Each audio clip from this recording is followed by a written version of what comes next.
नहमदुहु व नुसल्ली अला रसूलिहिल करीम अम्मा बाद। ज़कात के बयान में एक लफ्ज़ आपने बार बार सुना होगा कि माल के ऊपर ज़कात तभी फ़र्ज़ होती है जब उस निसाब के ऊपर साल गुज़र जाए।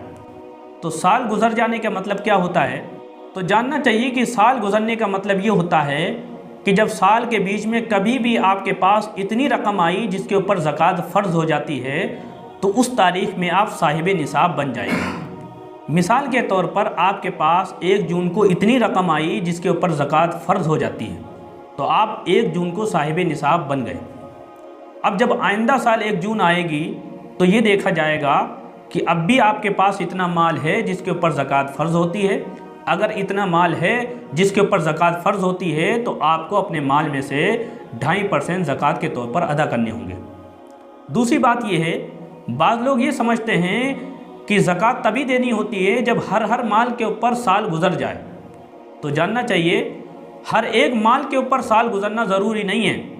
बस सिर्फ इतना देखा जाता है कि साल के शुरू में आप साहिब निसाब थे और साल के ख़त्म पर आप साहिब निसाब हैं। जिस वक्त में ज़कात की अदायगी, जिस वक्त में ज़कात का हिसाब आप लगा रहे थे तो आपको 2.5% निकालनी होगी।